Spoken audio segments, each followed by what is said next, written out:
Quelques jours après cette douloureuse élimination à Maputo, le sélectionneur franco-allemand des Guépards rejoue les matchs du Bénin. Nous avons effectué des matchs intéressants depuis que je suis arrivé. Malheureusement, il y a eu ces deux premières défaites initiales qui ont plombé un petit peu le pays par rapport au classement avec 0 point. Et avec les 4 matchs qui restaient, il était impératif de battre le Mozambique au dernier match.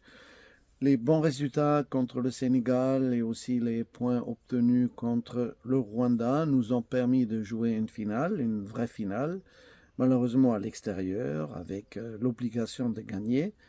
Parce qu'ici, il y avait eu au moins un match nul au match aller, le match nul 2-2 que nous avions entre nos mains aurait suffi pour se qualifier. Et malheureusement, il aurait fallu gagner pour se qualifier et donc marquer ces 3e buts. On a pris tous les risques et pendant une demi-heure, on y a cru.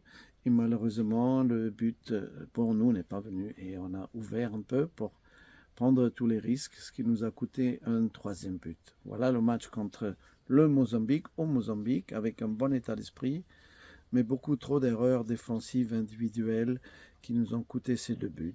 Depuis son arrivée à la tête de la sélection, Gernot Rohr a entamé une révolution en injectant du sang neuf dans son effectif. L'équipe a été rajeunie, elle a besoin encore d'un peu de temps. Et comme j'avais dit à mon arrivée, le véritable objectif sera d'être en qualification pour la Coupe du Monde, en bonne posture. Et là, nous avons encore un peu de temps pour préparer ça, notamment les 2 matchs amicaux que nous allons disputer au mois d'octobre, probablement contre le Botswana et Madagascar, vont nous permettre encore, notamment à nos jeunes joueurs, de progresser. Nous avons inclus 6 U20. Nous avons fait jouer des garçons pour la première fois qui n'avaient que 17 ans. Nous avons eu des satisfactions avec des garçons qui ont même marqué des buts contre les champions d'Afrique et qui ont su museler Sadio Mané notamment. Entre-temps, plusieurs de ces jeunes joueurs ont été invités par des clubs professionnels pour faire des essais. On essaie de les aider parce que la progression du football béninois passe aussi par un meilleur encadrement en club et par un meilleur niveau des clubs dans lesquels ils évoluent. Nous avons des bons espoirs. Gernot annonce la couleur, il fait le ménage, les pré-retraités doivent se battre pour avoir un club afin de continuer à être compétitifs tout en apportant leur expérience à la jeune garde. Nous avons aussi des joueurs malheureusement qui jouent pas beaucoup dans leur club actuellement et ça laisse des traces forcément parce que lorsque vous n'avez pas la compétition club, il est difficile d'être à la hauteur en équipe nationale. La moyenne d'âge a été considérablement rajeunie. On est passé de 30 ans à peu près 26 ans.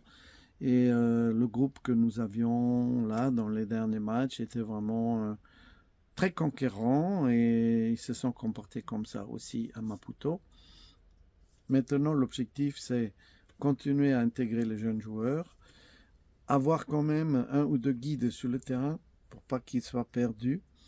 Et pour cela, il faut aussi que nos guides anciens aient des clubs. Donc ça, c'est le prochain challenge, qu'ils retrouvent des clubs rapidement pour pouvoir encore figurer avec nous dans notre liste de sélection. Les jeunes ont été bien accueillis par les anciens et les anciens ont bien compris qu'il faut faire un effort pour garder leur place. En tout cas, les 2 matchs en novembre à l'extérieur, en Afrique du Sud, contre l'Afrique du Sud et contre le Lesotho, les 2 sont là-bas, vont avoir déjà leur importance. Et pour préparer ça comme il faut, nous devons vraiment être à la hauteur et avoir ces 2 test matchs en octobre qui seront bien négociés.